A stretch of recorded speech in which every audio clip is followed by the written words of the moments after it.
had Wayne's Drive. And he's like, yo, this song hasn't been bounced. That file never existed to leak. So I got lucky as hell with that. And that's when Tez discovered it and wanted to premiere it at the BET Awards.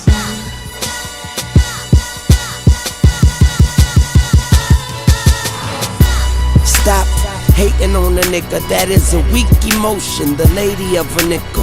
And you can get tipped like you waiting on a nigga. Put a body bag in the apron on a nigga. It was incredible. Yo, we walked out that room. Jesus Christ, Streetrunner. He's like, sounds just like where were these beats?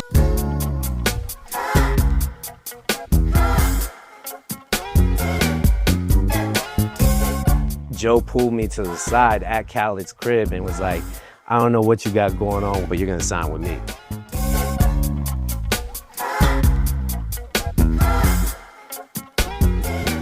When it's all said and done, what do you want people to say about you? Man, they don't gotta say shit about me other than he made dope music. Kept it 100. He all the way through and through stayed true to his sound. I still got those coming out today.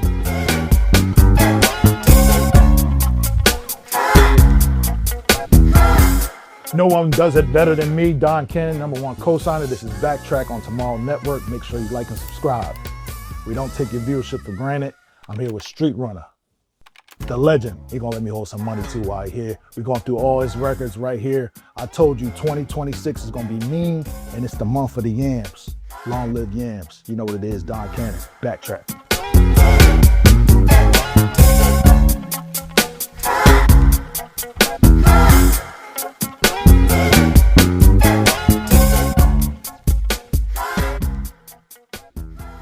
Yeah, the #1 co-signer, Don Cannon. This is BackTrak. The best show on earth is what they calling it right now. You know what I mean? Tomorrow Network, we get down. This is 2026. I often say this is 26, the Saquon Barkley year. A lot of special things coming in. If you know about Saquon Barkley, he did the spin around, jump over people hat. That's what I'm doing right now with these episodes. I'm doing trickery out here. You know what I mean? This is a special month as well. ASAP Yams Day just passed. Salute to him. And I'm sitting with a legend that people don't get to see his face very often, don't hear him talk very often, don't see to get him producing very often. Streetrunner. What's up, bro?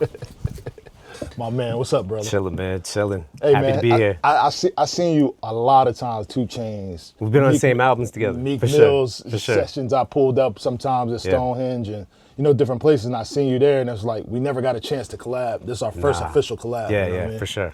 Yeah, for sure. And I'm proud of that because you come from some of the same cloths as I do. You study some of the same things I did, but you're not from the same place. So tell the people where you're from. I'm from Miami, Florida, born and raised all the way up until 2017. Then I moved to Georgia, live in Atlanta now. Mm-hmm. But yeah, my start of my career was Miami, Florida. So all them times I saw you here, you were traveling there? It depends. If it was after 2017, I was living here. Yeah, it was before. I think if it was before that, I was traveling here. I think the Meek stuff was what, 2014, 15? No, or that was later. Actually, some of the Meek stuff was in LA, and then when I did What's Free, that was in Atlanta. Okay, by the time I got to that area. Zach's, right? That was at Stonehenge? I might have. Astro. Yeah, Astro Studio. That's where I saw you at. Yeah. Mm-hmm. Yeah. So but for the most part, like my come up was Miami. Word. The word for the day is challenges. We're going to start there and we're going to end there. Okay. But before we get into that, I want to know about your musical backgrounds, your parents, your upbringing, any family member. Everybody don't got the fairy tale where their mom just took me to piano lessons and my dad taught me how to drum. My grandma was an opera singer. Like, everybody don't got those stories. Your story is unique. Yeah, basically, my dad was always a drummer, but I had nothing to do with that. Never saw it. He would do it in the church. I didn't see it. It was out of sight for me. I just know of it, and I know that he was nasty with it. But other than that, man, I got into the DJ element, turntables. Yes, I was maybe 11 years old, obsessed with a Technics 1200 until I finally got one. And then I got a pair. I probably got some rink-a-dink techniques before, like direct drives that weren't Got 1200s. the belt drive, Gemini's. Actually, they were direct drive and they were techniques. They just weren't 1200s. I got you. And they looked not Close. like, yeah, it was just, I was like, nah, I gotta get the real thing. So you know, that was basically my battle, is just trying to like get 1200s, learn how to DJ and learn how to scratch and juggle and all that. And I was just obsessed with that as a kid. Like that was like, I got the DJ videos and then watching the movie Juice, like Q on the, he had the setup and the camera above his head and like him scratching in the bedroom. Once I saw him scratch in the bedroom, I was like, yo, we can have turntables in the bedroom, like with the DJ setup and everything. And like that was my thing. Like I had to get that setup. You know what I'm saying? So I put in the work, grinded it out, got whatever money together I could, and finally got a pair and built up my little DJ setup and just try to get as busy as possible. Yo, that's crazy, because Drum said what made him want to be a DJ was Juice, when he saw Q in the bedroom DJing. Yeah, I think it's anybody who like, that was the light bulb. You know, because like when we would watch music videos like Run DMC, Jam Master Jay, or anybody who was scratching, it always looked like they were like somewhere live, That's like facts. fire, like. But then when they put it in the bedroom in the movie Juice, that was like, yo. That's where they like, suckers get smacked up, suckers get smacked up. Yeah. If you watch that now today, you'll see his cuts aren't on point with what's actually happening. But when you're a kid, you're like, he is nasty work. Yeah, that's facts. Like once I saw that, it was over for me. I needed that. Yeah, I started the same way. I did some trickery though. I was bad in school, and I think my mom thought that I was gonna run the streets at a very young age. So at 11 years old, she brought me my first setup. And it was like, you know, some belt drive Gemini's, but you know, I had the DMC mixer. I don't know how I got it. And I had it in the bedroom like Juice. By the time Juice came out, I already related because I had it. But the funny thing was, she would never get me something to put it on. No dresser. You know, back in the 80s, you had the tall dressers. You didn't have the short dressers. So I went to this brickyard and got them gray cinder blocks. The cinder block setup. You see what I'm saying? I had the 2 cinder blocks, and then I had a piece of plywood on the top, and that was my setup. Oof, don't stub your toe on one of them cinder blocks. Man, what? Man, what? Yeah, and it's then violent. a milk crate for the record. So that was my start. So we kind of similar. Yeah. Being from Miami, man, y'all got some of the best DJs that ever came out in the history of DJing, you know, super classic. Some of them before I was even born. Any of those guys you looked at, you know, I looked at Jazzy Jeff, that was Philly, Cash Money, and Cosmic Kev, all these guys I watched on my way up. But you might not have got a chance to see them. Maybe Jazzy Jeff on TV. But Jazzy Jeff on TV, for but sure. You never got a chance to really see them. Are there some people in Miami that you were saying, yo, I'm gonna pattern my career off of that? Speaking on behalf of a lot of producers who were during this era, we looked at New York, we looked at LA, we looked at we looked at other places to see what was dope. I know one time I was hyped when I saw DJ Craze's first battle, but that might have been like 93 or something like that. He was a little kid. Yeah. He threw on the Spider-Man and jumped on the table, started scratching in between his legs. I was like, yo, this kid is nasty. Yeah. I never got to that level of nasty to where I could be a battle DJ. But like, I think like just buying all the albums that I bought and the 12 inches that I bought at the time, and just like becoming a fan of like, yo, who produced this joint? Yo, who produced this? And it just kind of putting together like, oh, I like whenever Premier did the beat. Facts. Or I like whenever Havoc did the beat, or Pete Rock. And then I was just kind of like, it was just kind of going on in my head. And eventually I was like, yo, I gotta get into this. Like, that's like the next stepping stone. Like, all right, I like these beats, man. I want to figure out how to make them now and figure it out. Like maybe find a rapper and maybe we could be a duo, like, you know, Pete Rock and CL Smooth, or Guru, Gangstar, you know, Premier and all that. So like, you know, and RZA with the super group Wu-Tang Clan, and like all of that was just influential as hell to me. Like that was like the next step for me. It's like, let me find a sampler. Real.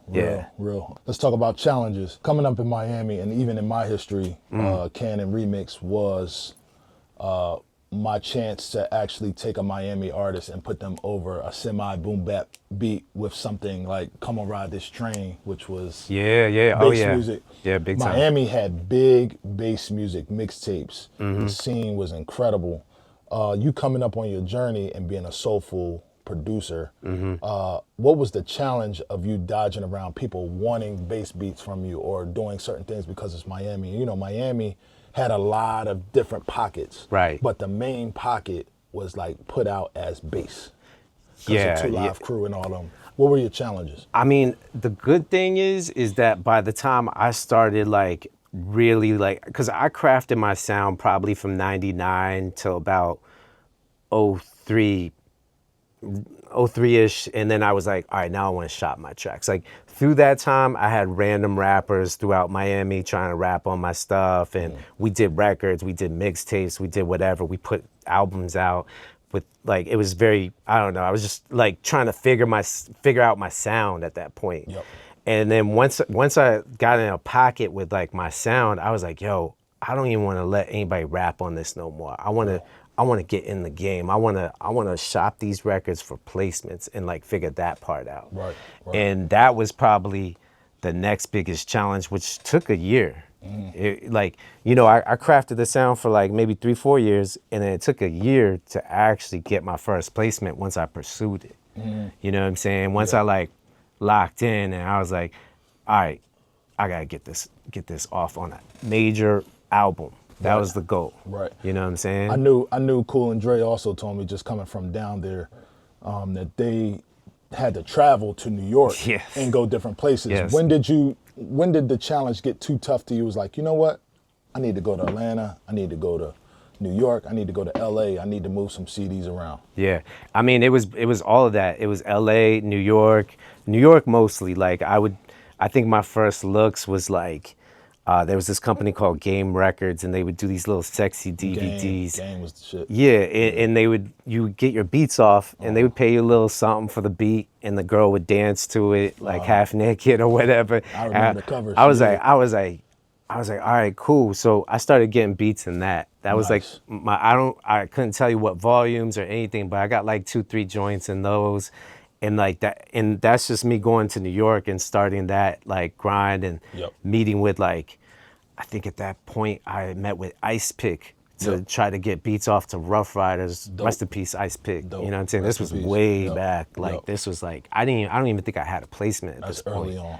Early. Early on. All these records was early, and I was just trying to get off. And you know, I was getting little mixtape looks. Like I think Ransom back in the day did a fire mixtape record. I had like some Dipset stuff that was like mixtape stuff, and like so like I started getting like some mixtape clout. You know what I'm saying? But I was still going for that album placement. We all did. We all went through the mixtape ring. You know, that's the christening. Of being a a hip hop rap producer is getting on somebody's mixtape. We were able to use it a little bit too. Like, oh yeah, I did that record over there. That record, you know, show them oh yeah, I heard that. Cool. And then on to the next, like, try to play some heat, whatever. Yeah. But it was all hand to hand back then. Like you had to go meet with somebody.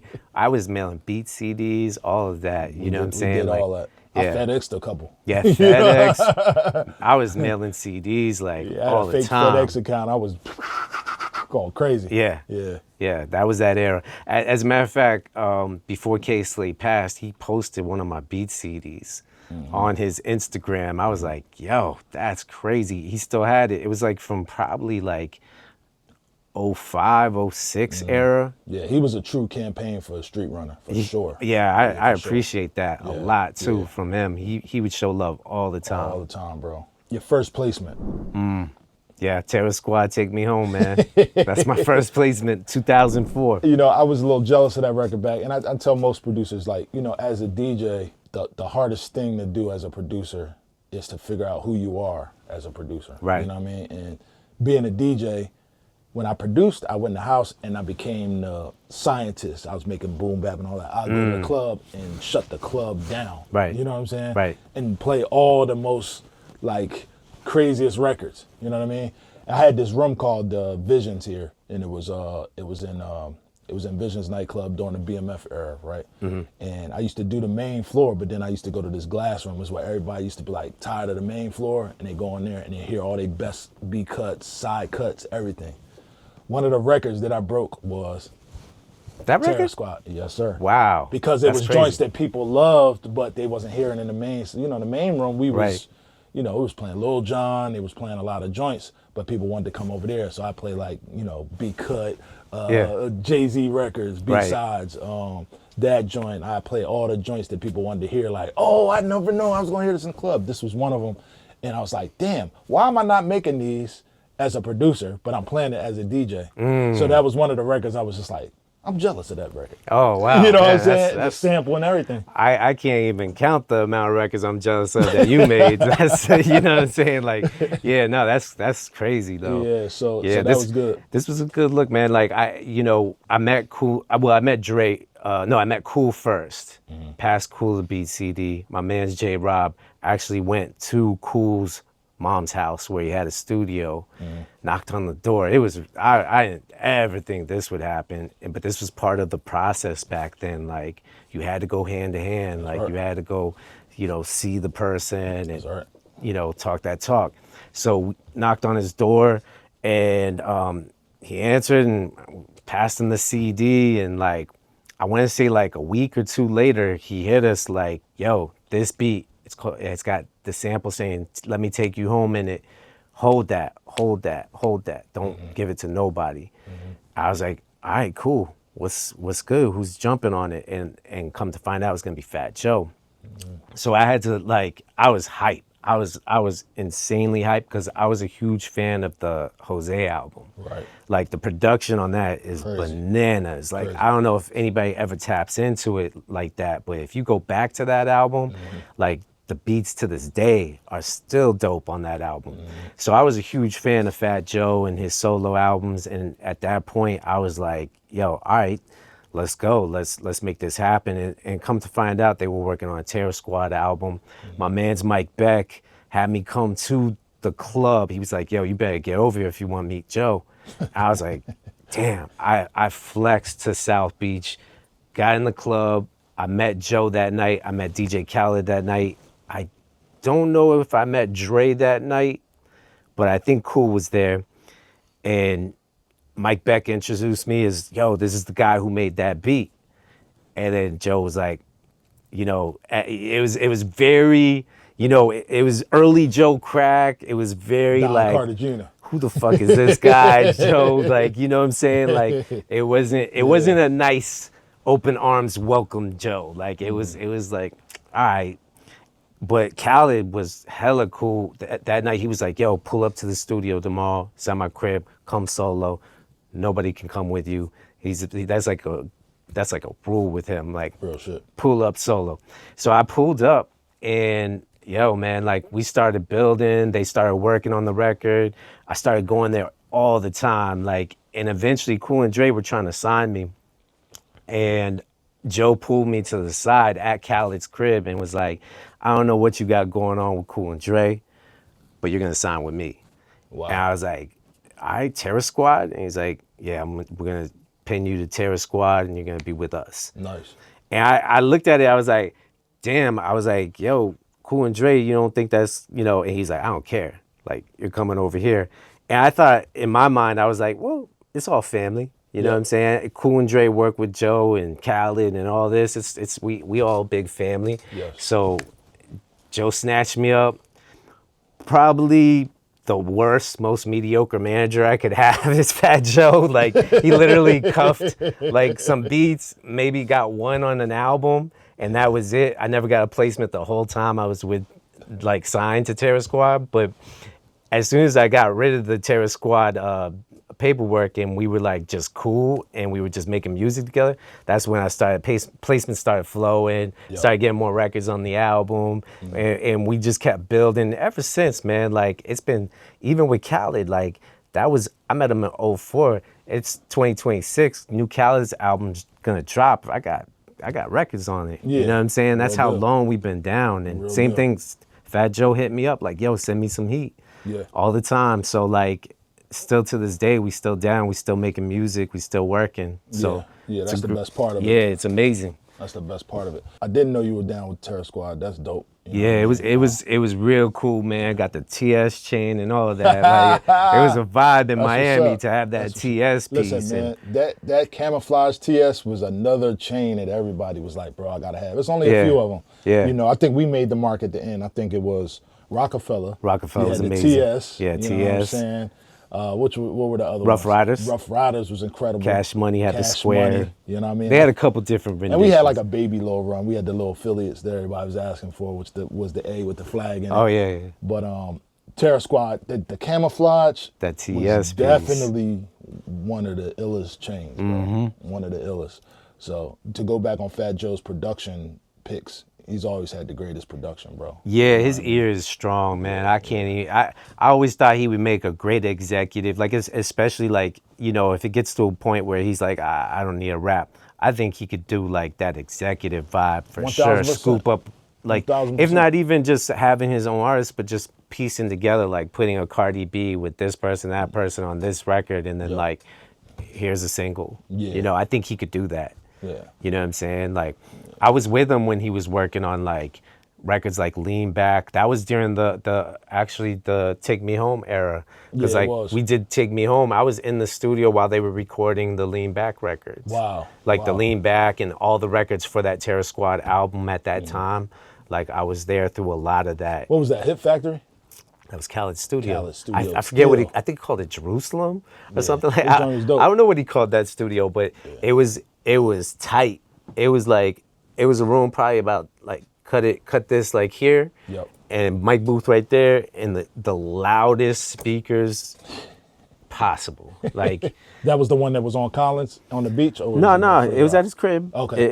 You know, somewhere, you know, west in like at his crib at the time, not the Yeah. obviously his crib now is it's out of here, like the studio, and I haven't been to that spot, but like this spot where they were recording was like, it was like a little home studio vibe. Right. Right. And Joe loved recording there, and it was a vibe. I mean, yeah. I was there. I saw Remy cut her vocals for Lean Back. I saw Joe do his, the hook. It was Dope. fire. Nah, that's It was- dope. I mean, this is me soaking it all in. I'm young in the game. Like, I'm just hoping my record makes the album. Like, Right. you know, but I got to see the process of all these, like that mega smash hit too being made. That's right. Which was fire. That's right. Florida, Miami, again, challenges. What makes you not pick up all your furniture, all your car, pack it up, and just slide right to New York and say, yeah, I'm going to just move here? I mean, you hear the tall tales of Kanye doing it. You know, I never did it. I was Yeah. in Philly, and then I stayed in Philly. I was close enough to go back and forth if I needed to. But Yeah. what made you just say, yo, I'm going to just pack it up and go up there? I can't even lie. I was broke. I couldn't go nowhere. It took me just so everybody knows, this record we're talking about right now, currently, Take Me Home. It was a smash, but it was a little hit. I'm not gonna say a smash. It was a little hit. Billboard charted, but it didn't make me no money. I think I was so early in the game that my attorney got more money off the advance than I did because I got robbed. Like, I was just getting robbed for that. Like, and you know, I didn't have no money to do shit. Like, I was just, like, if you saw my studio, it was in a closet in a 1-bedroom condo off County Line Road. You know what I'm saying? Like, next to Carver Ranches and fucking, in like the Dade and Broward line. You know what I'm saying? It was grimy. Like, even New Yorkers would come to my building and be like, yo, this is like the Bronx. This is crazy. You live here. Right. You know what I'm saying? But I had Ross come there. I had like Gunplay. I mean, Carol City Cartel pull up, Junior Reed. Like, I was making records with like Unkasa from Dipset. That's like, it was a vibe, but like, it was early stages of just grinding and like building my you know, catalog up. Yeah. Until I got like comfortable, you know what I'm saying? To the audience, a lot of people don't get a chance to see the full grind. Yeah. Some people make beats for 2 years, and then next thing you know, they got a viral hit. Right. You know what I mean? Coming from where you coming from, it sounded like, my understanding was, you were broke then, right? You still had the artists coming through. How was not it? coming through because it wasn't Well, like you were working with them. yeah. I was You were trying working with them. like especially like I think like Joe's solo album came after the Terror Squad album, and I was able to get a beat off on that. I got a placement on like a K-Slay album, and then like I think a Joel Santana, What the Game's Been Missing, and like I just like every year I just got a little more. A little more. Like that was the growing process. Right. It was just a grind, like getting in the studio, and you know it was tough, man. It wasn't necessarily easy to get in the studio and work with artists at that point. Like I was still new, I was still young, and luckily I had Fat Joe, who every time he worked on a project, he stayed pretty consistent at that time, and I'd be a part of it, and I'd kind of latch on and take in the process through the whole album and get to meet certain people, and that would lead to me working on the Fat Joe Me, Myself, and I album, where I actually met Lil Wayne. So it took 3 Fat Joe albums, and then boom, I got to meet Lil Wayne, and that's when I got a new working relationship started. Nice. And I met Wayne in Hit Factory. Nice. And I happened to have a beat CD on me. Like that Always keep the beat CD with you. yeah, at that point, you had to. You had to. That was your phone. That was your pager. Yeah, for you. producers. Yeah, you. I don't even think MP3s could be text at that point. Nah, I don't think so either. Yeah. Nah, I don't think so. I think Yeah. it's email and CDs. Yeah. This was. Sometimes emails ain't go through because the megabytes was too, megabytes was Yeah. super loading. You know what I mean? Yeah. Yeah. So this was like '06. I had a beat CD. I think I made this beat CD for Young Jeezy at the time. And I've seen quite a few of those Streetrunner CDs laying in the Jeezy sessions for sure. yeah, and well, yeah, and I would pass them out however I could. So I was at Hit Factory.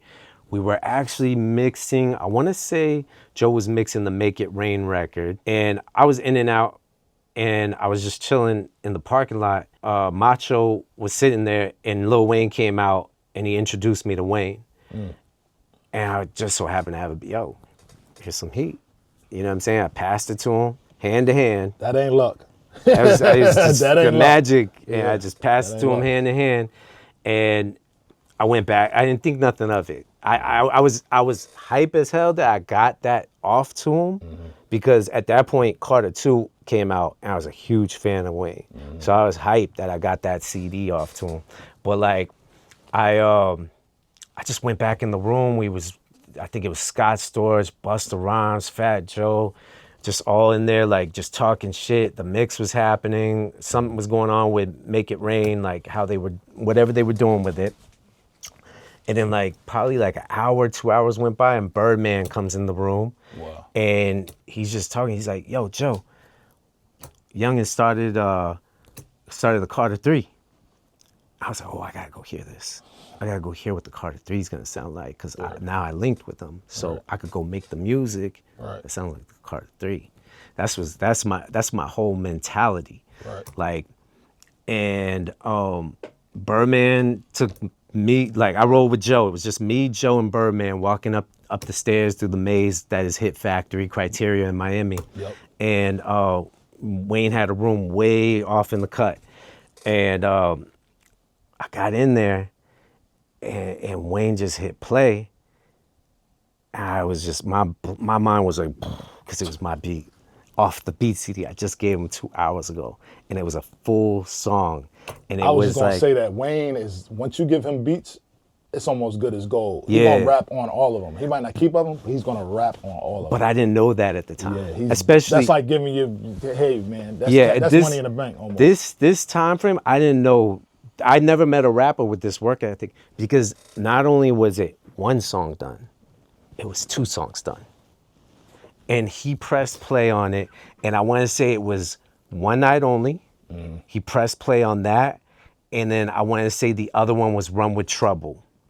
He pressed play on that. And I want to almost say he did 3, and Rapa Pom Pom was the third one. And he played these 3 joints, and I was like, yo, that's what the Carter 3 is gonna sound like. That shit is my shit.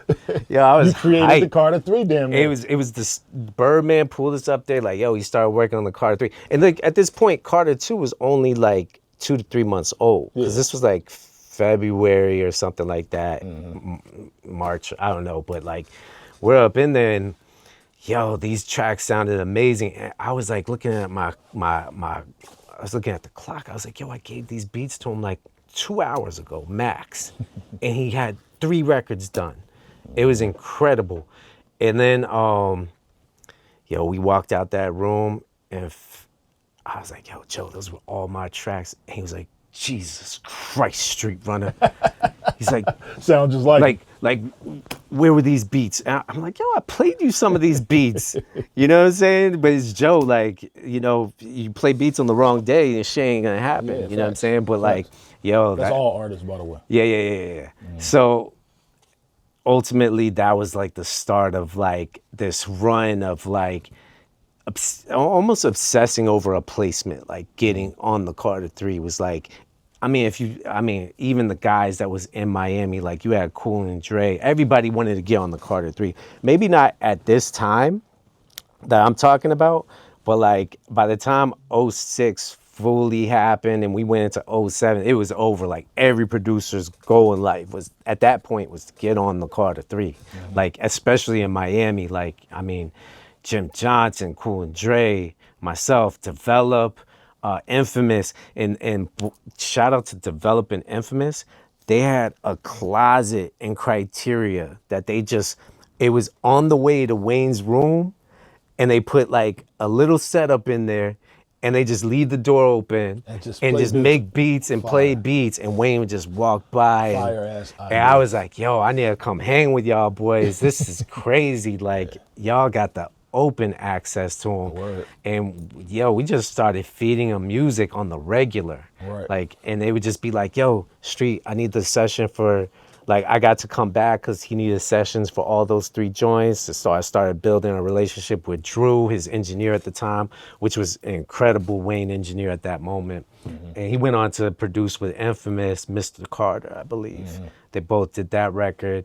And I mean, Developed did Fireman. So I was in the presence of all the people that I needed to be around at that point to like make some shit happen. You know what I'm saying? But unfortunately, these records all leaked. And it was, at one point, they were on the track list for the Carter 3. Like, Tez showed me the track list. Yeah, you still got this. And then months later, they leak and it's over. And, you know, I was lucky. I ended up getting Playing with Fire and then the record Gossip on the album. And the record Gossip got on the album because it was never bounced. Wow. Yeah. Wow. So it avoided all the leaks. Because at that point, like, I'm talking like, I think Valet was stealing his music through the, like, any CDs he had in his car. I think it was just being passed around to, like, people would pull up and like the music. I think it was like, or people were just snatching it from the studio. Yeah. It was just, he was the hottest. He was the hottest. The music couldn't be saved. And we discovered, like, I went to the studio. I was hanging with Mac Main and Tez. We were just chilling in the studio in Miami. It wasn't Hit Factory. I forget what it was, which studio it was. But I was like, yo, Tez, how come you never talk about Gossip? Because he always talked about One Night Only. He always talked about these other records that I did. Never talked about Gossip. I was like, yo, how come you never talk about Gossip? Yo, that beat is crazy. And I heard Wayne killed it because Drew recorded him in December. And Drew called me and was like, yo, Street, if there's ever a beat I told you to hold and not give to nobody, it's this track called Gossip. Don't give it to nobody. Wayne killed it. I was like, all right, cool. I went off the strength of Drew because I never heard it. This was December. It was right before Christmas. I never heard it. And I was like, I'm going to hold this beat down. But then here we are. I think it was like creeping up on fall. And I'm like, yo, like we were heading into a whole calendar year. And nobody's ever talked about this record. Right. And Tez was like, yo, Mac, you ever heard this joint? And Mac was like, nah, I never heard it. So Angel was engineering that session and he had Wayne's Drive. and Ortez had it, and Angel searched it out, and he's like, yo, this song hasn't been bounced. It was recorded in December and never bounced. So that file never existed to leak. So I got lucky as hell with that. And that's when Tez discovered it and wanted to premiere it at the BET Awards. Wow. So that's when that huge look happened, and it went on to be a part of the deluxe edition to the Carter 3. Right. Yeah, so that was insane for my career. That was like level way up. And then I want to say in 2008, I caught Playing with Fire on the album, and we did a full replay on it, and then it landed on the album last minute, and I didn't know. I had no clue that Cash Money was bad at clearing samples, and boy did I pay for it. Yeah. I paid for that sample. Right. It's out of here. Like, it lasted for 2.3 million copies, and then Rolling Stones ripped it off the album, and it was like $1 million lawsuit. So we all got nailed for that. Yeah. Yeah, it was ugly. Yeah. It was ugly. Let's talk about holding beats, pros and cons. Probably more pro than con, Okay. because I feel like there is an expiration date to holding beats. Like, you eventually feel it in your soul. An album dropped, you weren't on it. Maybe they start working on another album, you ask them about it, and they're like, yeah, it's cool. And then you know, like, all right, this ain't going nowhere. I'm gonna revamp the beat. Right. So somewhat of a con that it lasted 2-3 years on the shelf, but the pro is there's a lot. I've been on the Game Red album. That beat was on hold for 5 years, and it made it on the. I want to say like 5 years. It's a plus in you holding beats. Yeah, I would say it's an investment. You know, just make more beats. That's right. You know, you always have. Now nowadays I have this little thing in my head: equal to or greater than. You know what I'm saying? So like, if I feel like that beat is fire, like undeniable fire, and I feel like the artist is bigger or better or somewhat equal to, but tips the scale more, and like that artist is super fire, I might ask for forgiveness later and just like pass that off and see if he rocks with it or not. You know what I'm saying? If anything, he hears a fire beat, and then if it comes out eventually, he'll be like, oh, I had that beat first. You know what I'm saying? Like, have that story or whatever.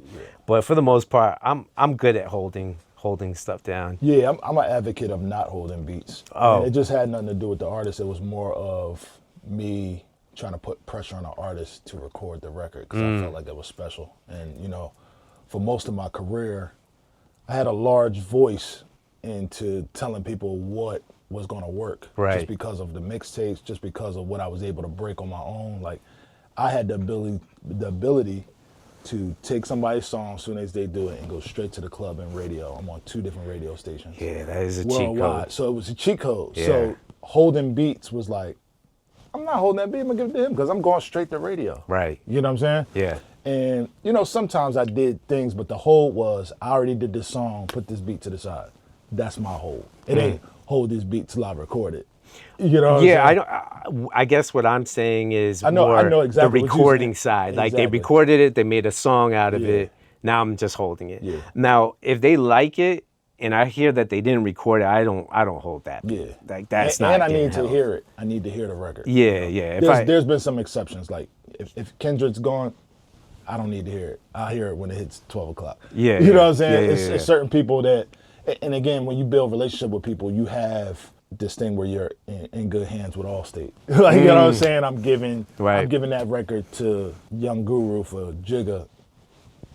It's in good hands. You know what I'm saying? that's and high I don't, level. and I bear all. Like, even with the stems, you know, it's still producers that actually are scared to give away their stems. I give That out part, stems. that I don't part, care. I'm not worried about at Yeah, all. I don't care Yeah, about the that. stems, like, because your rights is protected. Like, as soon as you, I mean, if somebody steals, I mean, what are they gonna do? Like, I mean, it never bothered me. Yeah. I was so comfortable and confident in what I did. It didn't bother me to give out the stems. sometimes what I'll do though is check how serious they are and make them wait for the stems. Like, because like they'll be like, yo, I need the stems. I kind of sometimes with certain artists, I want to see how real it is. I'll wait till they ask me again for the stems. I've done that before. You know what I'm saying? Because like, yeah. you know, don't just have me send you stems and you're not really doing something with it. I want to feel the pressure. Yeah, all the artists nowadays, I feel in the past maybe 8-9 years, I feel like most of the artists are or think they're producers. So they move stuff around. It's like, I want to take the snare out here. That's going to help me with my flow. I want to take the drums out here. So there's the stems. Right. You know what I'm saying? Yeah. Just don't come back and they got 60 different producers on it. Oh, man. And I've went through that, and again, there's certain exceptions. You know, if there's a Kanye, and not because, it's just basically I trust his genius. Travis Scott, I trust his genius. There's certain people that I trust. Whatever, if they come back, it's like, yo, we had 10 different producers on it. But I trust the genius of the song because, first of all, the product is the song. The product isn't me. So the product is who has the best song. Right. If we had to add an orchestra or 40 different people, so be it. But the song was incredible, and I want to be a part of that history. So a lot of that times, they don't get that privilege. But there's a couple names I have that I would trust. Even some of my producer buddies, I've passed off stems because I'm like, I'm in good hands. You know what I'm saying? I remember when I worked on the Slaughterhouse album and Tracy called on behalf of Eminem and was like, hey, he did some production on your records. Is it okay he gets a co-production? I was like, fuck yeah. 1,000%. Eminem. Yeah. You know what I'm saying? Plus he's a great producer. Yeah. So I was like, I was all in. Like I didn't even need to hear it or nothing. I was like, yeah, fuck yeah, let's do it. Yeah. That's a GOAT. You mentioned Eminem, and you got your first stamp of what we call the stamp of approval as a producer is a Grammy. You know what I'm saying? Yeah. And you moved in, that was like 2011, right? Or was it 2012? It was Recovery. No, it was Eminem's Marshall Mathers LP. Okay. 2? Okay. Yeah, I want to say it was 2. Okay. That was a huge look to be on that album, and it was a surprise to me. And the track was super simple for my part. Me and S1 were both on the track. Right. And we didn't even know. Eminem just pieced it together. That's fire. And S1, S1's my boy, so I was like, oh shit. Shout out to the homie. We did a track together on the Eminem album, so that was fire. But that wasn't my first time working with him, but that was definitely a big look.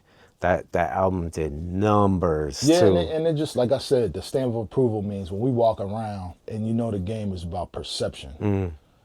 Grammy award winning and Grammy nominated are two different things. If we're talking awards, you know what I mean?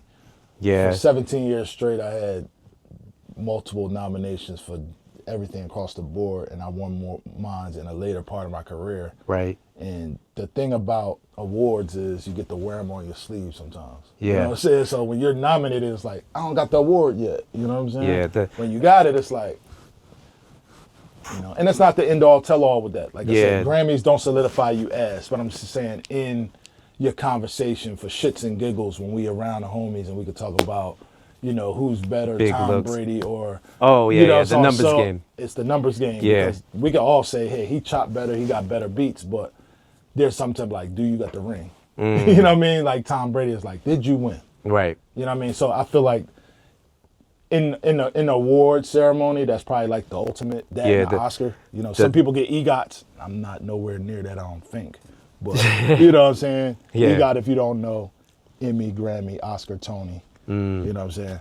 So, the most special of those awards would be when the DJ Khaled, Nipsey Hussle, John Legend got a Grammy. Yeah. The song Higher. Yeah. That was probably the most special out of all of, accolades and awards and songs that got acknowledged. That one right there would be top of my list. Yeah, you got the one with a martyr. Yeah.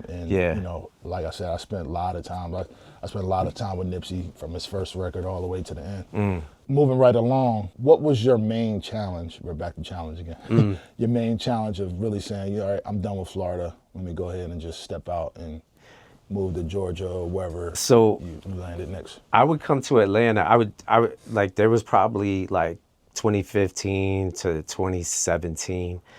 I would just drive to Atlanta and just be out here for like 3-4 days at a time, drive back to Florida. And I would just constantly do that trip. And every time I came out here, I felt the love, and I always felt like, even back when I worked on the Ludacris album and I came out here, I always felt the love out here. It was genuine. Even like people that would walk in the room and I would say, yo, I'm Streetrunner, and they would be like, oh shit, yeah, this and that. They would like start pointing out all the records I did, and it was like a lot of love, and they embraced me, and I felt like it was a good vibe and energy out here. So I embraced it a lot, and I was like, yo, I think this is the play. I think I need to be out here. Right. And I had nothing at that point holding me back. Luckily I never bought another property in Florida or anything like that. So it wasn't even like I had to sell anything. And it was just pretty much like, pack my shit and go. Get a new rental and keep it moving and keep on hustling. And it worked out perfectly. And at that point, I just got out of my Sony ATV deal, which they had me in a chokehold in for years, because it was EMI at first, and then Sony ATV bought it out, and they had my money in a chokehold because of that Lil Wayne lawsuit. It was an MDRC deal. Yeah, it was Penny bad. rates. It was bad. Yeah. But we fought an entire year straight to get out of that deal, and because I met the mark, and I turned in all the music, I got everything to them, and it just was a fight. And then eventually they sent me a release form. And I was like, yo, I'm out. Signed with Cobalt and moved to Atlanta. That was it. Like that was like a groundbreaking moment for me, especially like that freedom to like, during that time from probably 2016, prior to 2016, I didn't think you could make money off publishing. Right. Because I was in such a bad deal. Mm-hmm. And then once I got into an administrative deal, I was like, oh, you make money off publishing. That's right. This is how we live. This is how we survive. That's right. Like, and now I see the value of it, because back then I would have been back then I was like, yo, publishing don't make no money. I'm making these records, I'm making singles, I got like little hits. Mm-hmm. That shit ain't making nothing. And you also, if you're with the wrong company and they're not collecting your money right, that's another thing. It's another thing. So like, locked in with Cobalt. I've been with Cobalt ever since, and now I see what publishing makes, and I can live off it, and it's like a good, solid living. You know what I'm saying? Like, he's lying. Yeah. It's not a good, solid living. It's past solid. It's a rich living. So long story short, watch out what you sign when you're young. You know what I'm saying? Watch, do your due diligence. Make sure you get the right deal. Don't be super thirsty. Like, take your time. Yeah, I mean, that's a challenge all in itself. Some people are still eating nothing, missing meals every 2 days. So I was any type of money is like, I had $1,000 when I signed my EMI deal. I had $1,000 in my bank account. I was like, I need that deal. Right. You know what I'm saying? There was nothing that anybody could tell me I need that deal. Right. And, the attorney who negotiated it at the time did a terrible job. Like, he had no exit route for me. He didn't do anything right. And, that made me fire him. And even that, like, I got with the right attorney I've been with the right attorney since 2007 till now, same attorney. Dope. So like almost 19 years. Who's the attorney? Simran Singh. Dope. So Sing and Trabin, they've been repping me ever since, and never fucked up one of my deals. They never got me into like bad situations or did anything that like was like, oh man, I'm fucked here. Yeah, client controls everything. Yeah, it's important like to have that. I feel like that's crucial if you're gonna make a living off of this business. That's right. You know what I'm saying? That's right. So yeah, man, that's, now I'm in Atlanta from 2017 on, and the grind is the grind. That's right. And how we end it, challenge. How do you challenge yourself after everything you've been through, publishing deals, the lawsuit, leaks, being in deals that you had to get out of, and just keeping relationships? What challenges do you take now where you're like, oh, I'm actually going to do this. This is going to help me get to the next level. What are those new challenges that you're trying to take over? Yeah, I mean, look, it's like this. One of the biggest challenges, I didn't even speak on it, but like when that lawsuit happened with Lil Wayne, and it was EMI, I got called into the office. An executive at that time, I'm not going to say his name, called me in the office and said, you're never gonna make money off music again. Like he like on site was gonna blacklist me. It was over. It was a wrap. And I was like, when I left the office, I was like, yo, it's not that serious. Like we bust that $1 million down. Everybody paid for it out of their own pocket. Like Cash Money had to pay for a chunk of it.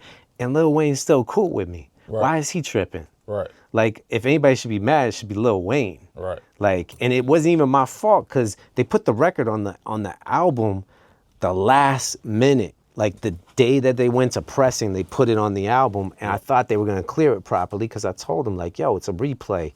And you know, powers that be, nobody cleared it. Right. And we got hammered, but come to find out they lost the Rolling Stones catalog at EMI, and the Rolling Stones used the lawsuit against Universal. They moved their catalog to Universal, got out of their EMI deal. It's always some tricky. It was ugly. It's always some tricky. So I got nailed with that. I look at that, I'm like, yo, if that executive couldn't stop me and couldn't like hold me back from doing what I do, and I just think to myself, yo, I know these rappers. Like, I know 2 Chainz at the time. I know Fabulous. I know Fat Joe. I know these artists that I'm working with. I know them. I'm gonna go hit up DJ K-Slay. I'm gonna hand to hand. Like, who's gonna stop me? Mm-hmm. You're gonna have to tie me up in the crib and lock me in a jail. You know, like to stop me. Like that's the only way you can stop me.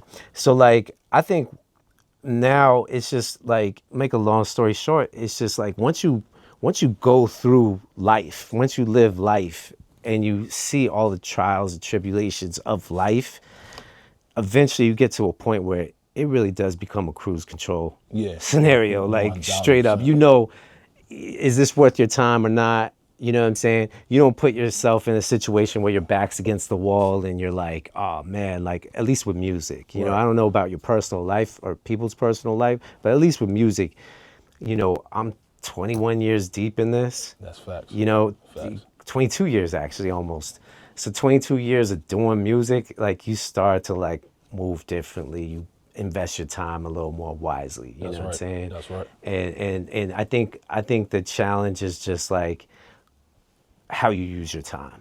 Yeah. You know what I'm saying? Where are you putting your time and energy into? And is it going to get the best out of you? Word. You know Word. what I'm saying? Word. New mantra right here from Streetrunner. Use your time wisely. This is BackTrak. I'm going to show him around the studio. He'd been here a long time ago. I got to show him the new joints. So we're going to tour. We're going to set up in a new room. This is BackTrak once again. We got something special coming with the 2000 XL. Let's get it. We took a little short tour. This is BackTrak, Don Cannon, #1 co-signer. Make sure you like and subscribe. Like and subscribe. We don't take your viewership for granted. Tomorrow Network, we are here. I'm hitting with the legend, Streetrunner. A lot of people want to say these are ancient dinosaurs. I call these gold. I call this diamond. I call this the AK-47. I call this the, you know, the KD jump shot. This is the one, the MPC 2000 XL. Shot to Akai. Y'all owe me. This machine was synonymous in 2000, maybe from 2000, 2006, even beyond. And I can see you got some wear and tear on the pads. Yeah, like, you see that. Never been replaced. You might have gone crazy on them. I see you got a new, it looks like a flash drive set up in there. Yeah. Once was a floppy, right? Yeah, it was the bigger joint. I don't even know what that would have been called back then. Yeah. What does this machine mean to you? This is the start, man. This is when, you know, I did a little run with the SB1200, and then like that was maybe like a half a year to a year, and then jumped onto this because the SB1200 didn't have enough sample space. And this did, especially when I updated the RAM, I believe it was. Yep. It's like a card you stick in it, and then all of a sudden you got like about 3 minutes of sample time, and that was more than enough to get busy. I never had like any of the other cards, like the effects cards or anything like that, but, and I didn't even have an 8 out. Right. Which was, that was... Yes, insane. That's another mission. Like if you don't have an 8 out, you had to do everything stereo, like one track at a time. Yep. That was a lot of work back then, but you know, it was all part of the grind, you know what I'm saying? Right. And getting your music right and making everything sound good. When it comes to this song, Terror Squad, right? Take Me Home. It was made on this. Yeah. Were you making a record for Terror Squad, or were you making a record? I want to say this record would have been for Dipset, Cameron, like that's what my mindset was at the time. Sped up sample. Yeah, sped up sample. Yeah. Like let's get this off to Cam or Jewels or Dipset, whatever. You know, like that was the goal. You know what I'm saying? At the moment. but like knowing that Fat Joe rapped on it, I feel like, and then made a hit out of it. Like, cause I never looked at this beat like it was a hit beat. You know what I'm saying? Like, what? How many years is this? How old is this beat? 2003, I want to say. 2003, 2000. I mean, that the song came out in 04, so it was definitely before then. So I want to say I had it for a good year before it placed. 22 years from the release. 22 years, man. Yeah. And like while I was tapping through the pads, it didn't even make sense to the 22-year later Streetrunner playing because you don't through it. Because I wouldn't do it like this this no more. Not anymore. Nah. Right. Like this was like everything, even like back in the day, there's no YouTube tutorials. There's no right or wrong way to do it. You just got it done. Yeah, it's chop, copy, paste, chop, copy, paste, chop, copy, paste. Yeah, it was just kind of like, put it all out, put it on here, do some, and you know what else I did that was super wrong? Is I never put each sound to a track. Mm-hmm. So everything's on the same track. Oh. So I couldn't just mute a sound. Wow. So what I would do is I would do an entire sequence of a song, and like, you heard it earlier, it would just be like a whole entire sequence, and that would be like, I would know where the verse is, the hook is, and like run through it like that. You know what I'm saying? Are there, how many sequences in it, in this actual record? In this song, I want to say, it looks like a little repeat there. So like 5 sequences that I put together. For 3 minutes. To make, well, it would be like 4, sequence 4 for the intro, then 1, 3, 1, 2. 2 would be like probably like the switch up to go into the hook. Right. You know what I'm saying? Like that sequence, then 1, 3, 1, 2 again. So like it would be like a certain, like I try to do all my beats in 8-bar format. And so it'd be like 8, 8, 8, 8, or like 4, 4, 4, 4, and just like map it all out in a song format. And like, whenever anybody wanted the Pro Tools session, I would have to go to a studio, Pro Tools, and bounce each at this point in my career, because I didn't even have Pro Tools yet. Right. I was just a drum machine, turntable, and vinyl records. Like, no YouTube, no Pro Tools. And then I would have to go to a studio to bounce everything and put it into Pro Tools. Right. Yeah, so that's, obviously times have changed, but that was then. Let's play the record. So, as you have it. As I have it.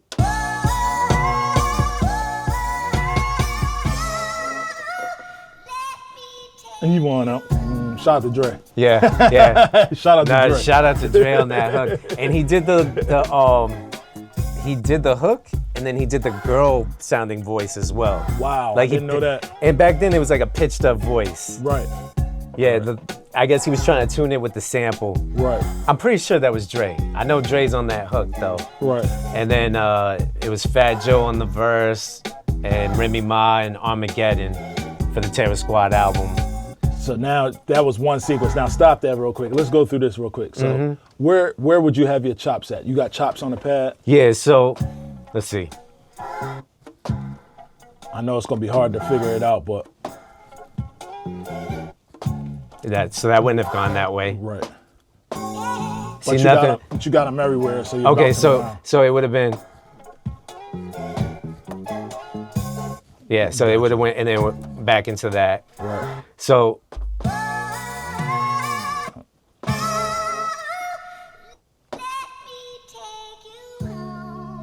Yeah. Nothing with this makes sense, but. So that's another piece that would have happened, like as a little.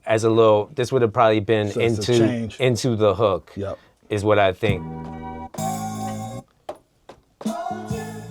This is a section that never got used. That's the best part. Can you play that section? Because that was never in. Yeah, so I think that might have been 7 because we heard it off camera. Wow, good call. Because it's the only 7 that we have here. Okay, there we go.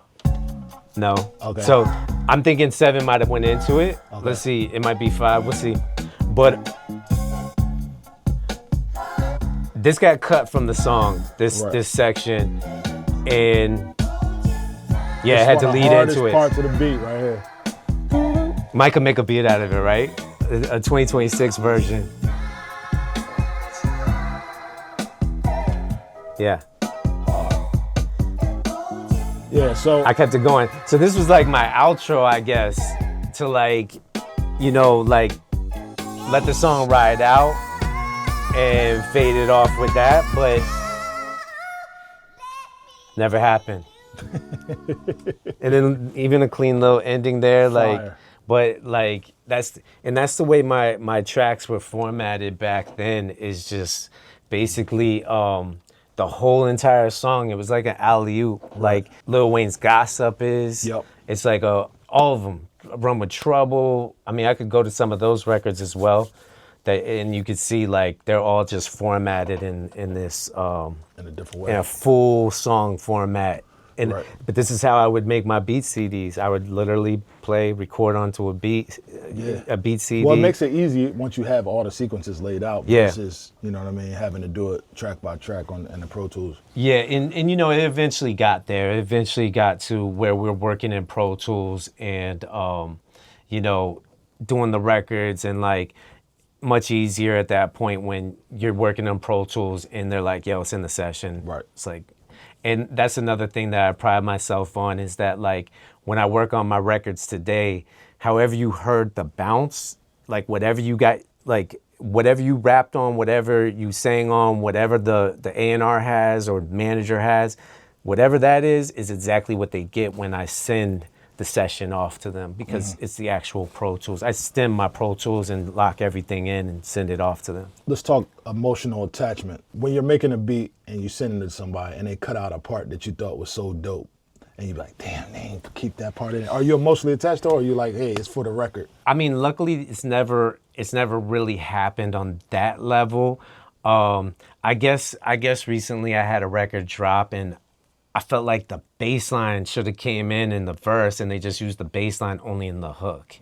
And I was like, and I had it like, it was almost like demoitis in my head, that after a certain amount of bars, the bass line's supposed to come in, and never did. It kept driving me nuts. So it was something minor like that. I feel like a lot of the sample usage that I do use, it's in a format that an artist can work around. You know, I try not to put anything in there that they can't work around. Yep. You know, I look at the big a picture, space. the song. Yep. You know what I'm saying? Yep. Like at the end of the day, that's what I'm looking at. Okay. You know what I'm saying? So the drums, you said you used this through a whole entire era. Did you make these drums, or is it something you cut out? So listen, when I first started, my training wheels was on. So I had to go to certain records, like maybe a DJ Premier record, and get a kick, get a snare, get a hi-hat, and then I turn them into my own. Did you actually make these, or is it something you found on the record, or? You know, I can't recall where I got that. Anybody who knows like some of my early placements, that snare is definitely one that was used a lot. Is that because you were comfortable, or was it because I had this conversation with a lot of people, minimum, when you're a minimum person, minimalist, you get into a space where I only need this kit to get where I'm going. Or is it just something But that's the thing. Yo, we're talking 03, like kits, what was that? Yeah, like kits true. didn't exist. Like I saw I think there was like a Timberland kit, or like, I don't even know if those kits were even real back then. That's true. Like you had the MPC kit, Yep. which was like a little disc or something that had some MPC drum sounds. They were all kind of cheesy, but like I like however I got these particular sounds, and I think there's no, there's no other. Wow, that's literally the beat, like a kick snare. This would never be today for me. Like that just shows you, like when I would bounce these records back then off the MPC, they would be like 7 to 8 tracks on a Pro Tools session, because it was literally drums, bass, and the sample. Right. And like the drum would be like a kick, snare, hi-hat, maybe an open hat or a tom roll. Yep. And that's it. This is it's funny because it's like very minimalistic approach to making beats back then. Yep. But it's like you kind of work with what you got, I guess. Right. You know what I'm saying? Like, you know, nothing much to it. You know what I'm saying? Hey man, it's simple. It gets it going. What's the next one we moving to? So I was gonna go into some of the Lil Wayne process, like that I, one of my favorites, and I made sure to save this beat because, like I said, the 250 megabyte or whatever zip drive, like it's on its way out. It's dying. So I was able to recover a few beats before it was all the way over.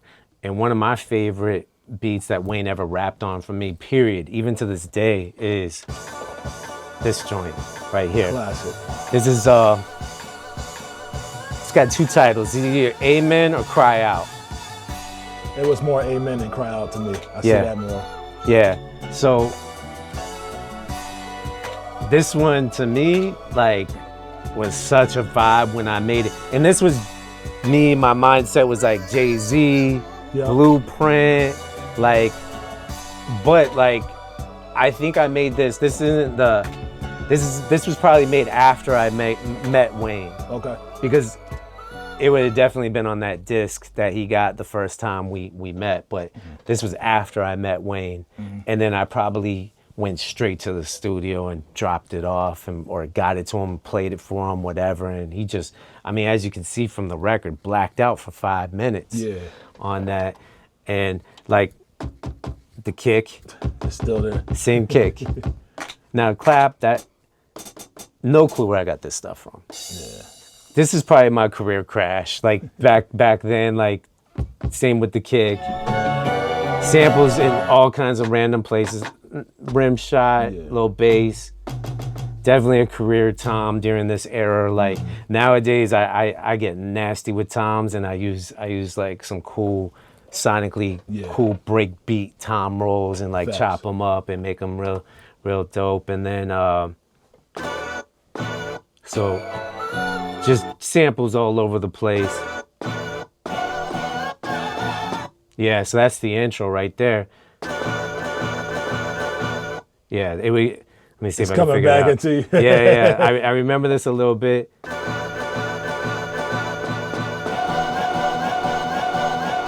Oh no. Yeah. See, muscle memory. Yeah, it's there, but like, and then for some reason, this chops all the way over here, and you hear how it rises up, but they're overlapping, I guess. Yeah. When I made it, I was just, everything, nothing makes sense, but it made sense as a beat. Facts. You know what I'm saying? And like the puzzle, like there was no tutorials how to make beats. It was very, it's a style. Right. You know what I'm saying? Like we ran through beats with style and finesse, like however we saw fit. Like get it done, get to it, make it happen. You know what I'm saying? Yep. This is another oldie but goodie from the Lil Wayne era of leaks, I would say. And we gotta wait for these joints to load. This is that, That's that MPC 2000 XL. There we go. So this one here. So this one's that Do It Again. Let me see. Let's see how this kick.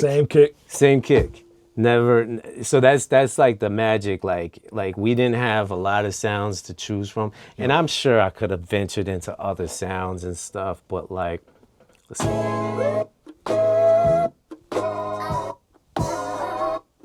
So I think it, like, if I'm doing this right.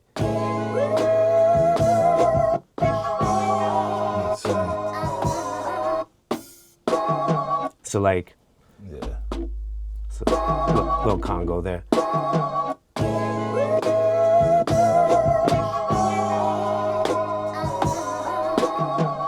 And then I think there's more sound.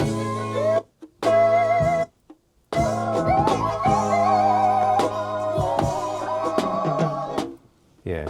What would you say your chopping style is? Do you finding pieces of parts? And then, like, what'd you dig? Like literally, these are all dollar records. Everything's a dollar. Like this was like off Hallandale Beach Boulevard, whatever, thrift shops, whatever. Like all the way to Sunrise, Oakland Park, flea markets, wherever there was vinyl, I was digging, like all the way to Blue Note in North Miami.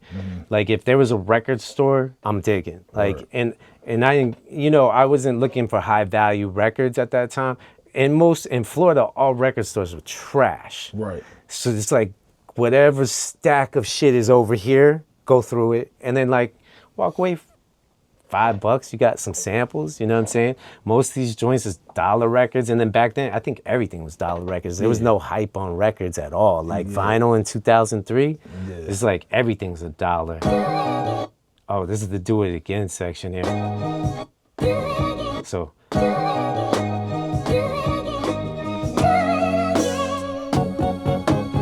Yeah, that's it right there. Play that. Yeah. So this joint, I didn't even play the beat yet. So, fly little intro. She's saying some fly shit too. Yeah, she did. This is Rebirth, I believe.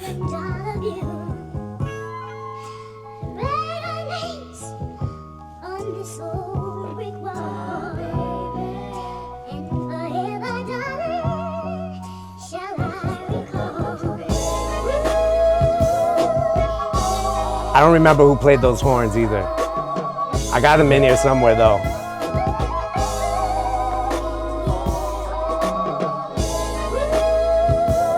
That's insane.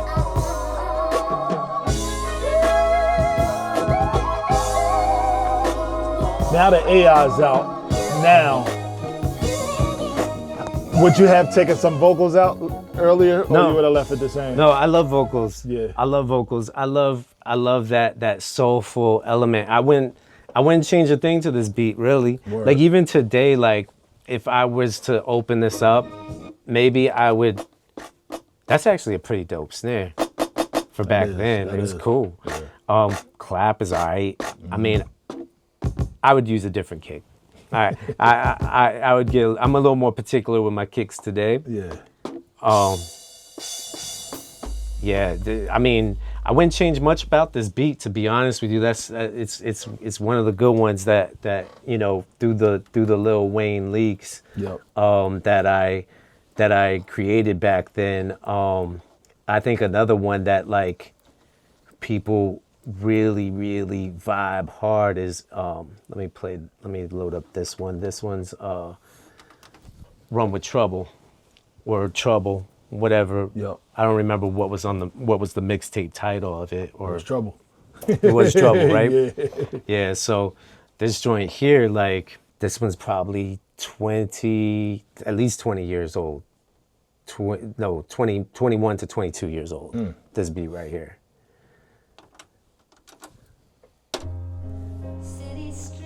Real epic startup. All these sound effects.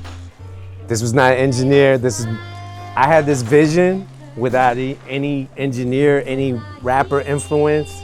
I just wanted this to sound like violence. You know what I'm saying? Like,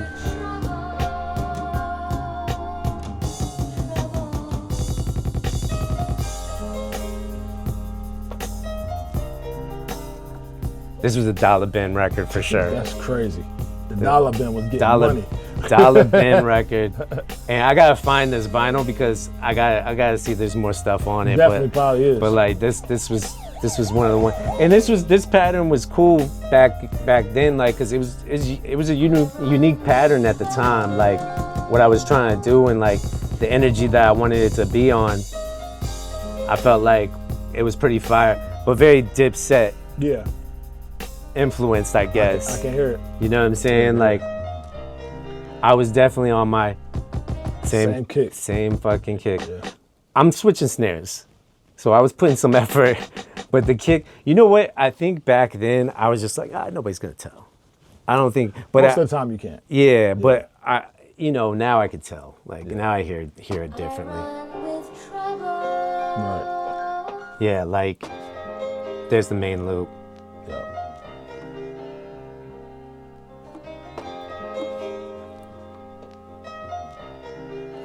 Yeah.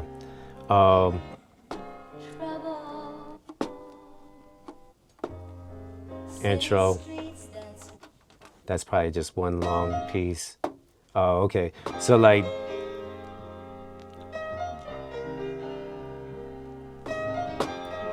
I would do that to switch up the ending. Maybe give it like a 4th bar switch. Sharp. Yeah. When you're sampling, listening to records, do you listen all the way through, or you skip through? How do No, you all the way sample? through. So All the you way just sit there through. and listen? Start. Let's give it one good solid listen, then go back and start picking through, grabbing what I want. Okay. Oh, so this one, I didn't do this to all my beats, but I used the filtered chop of the sample. You could kind of hear it. Yep. To like beef up the track. Yep. Like, cause it was literally like just this piano, which sounded kind of thin. So a little filter bass line under.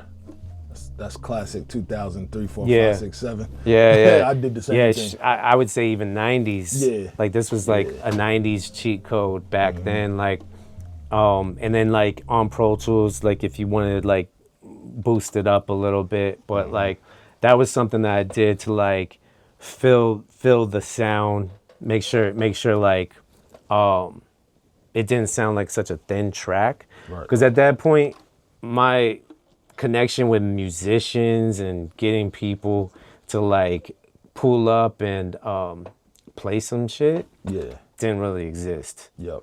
Like now I feel like that's on 100.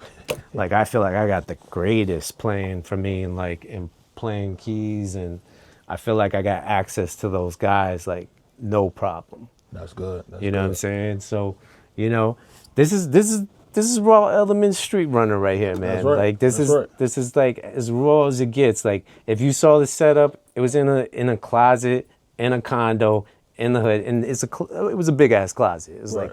like that big, but Right. it was literally speakers, turntable, and this drum machine and stacks of records. Wow. You know what I'm saying? And you know, this happened. I hate gossip.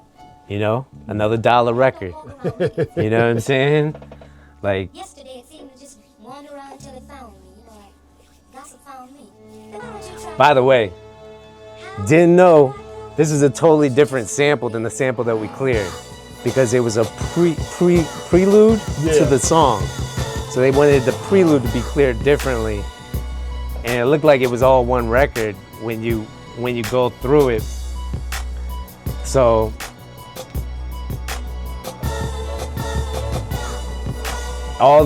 this is all like exactly how this is formatted in this machine is exactly the way he rapped on it, the way it was, nothing was changed. That's good.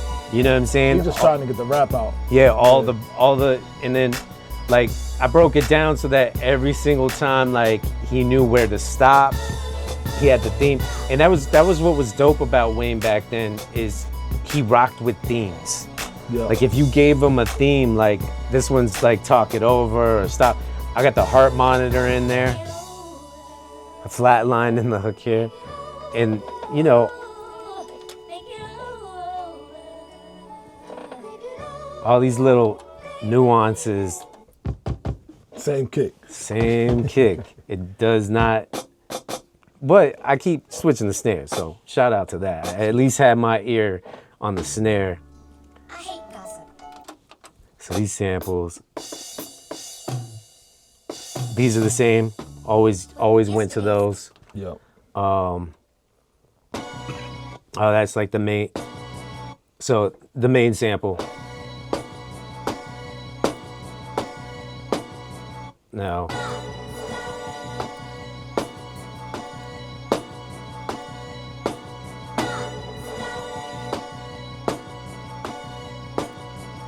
And then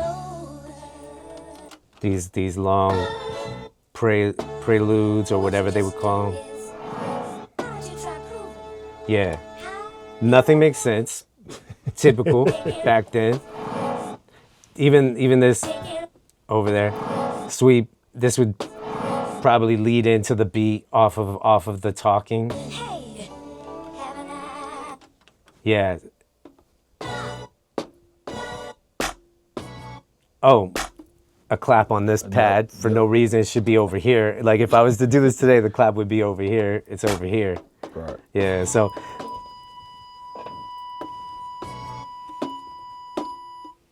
This was actually, I tuned this to the beat and tuned the flat line so that it was in key. Nah, that's dope. Yeah, That's so, dope. yeah, like, you know, raw element. It is what it is. I'm glad I found the files because making this shit over again. Yeah. It's 2000 XL shit. It's not happening. This was that era, and I'm glad it's saved and I have it now triple discs. That's dope. But like, man, this is like one and done, like back in the day. But not saying my music today is not as good. I feel like I'm way better than this. Like I would do this beat way better today. Yeah. When it's all said and done, what do you want people to say about you? Man, they don't gotta say shit about me other than he made dope music. That's it. Like, I'm not looking to be bigger than the music. I just want them to know, like, yo, he made dope music, kept it 100. He never did anybody dirty in this music business. He all the way through and through stayed true to his sound, longevity, 20 plus years. I'm trying to hit 3 decades. He grinded. He started from the bottom. As relevant I feel like I was in this moment, I feel like today, just like this record was urgent and popped off and it was like, yo, this is crazy. I still got those coming out today. So that's all I can ask. That's right. You know what I'm saying? Another mantra for the boy, Streetrunner. Yeah. 3 decades, that's the goal. You know Yeah. what it is, BackTrak, thank you for coming. Another Appreciate legend it. hit the fucking deck. Appreciate here, it. the 2000 XL, Akai. Yeah. Yo, owe me. It's BackTrak.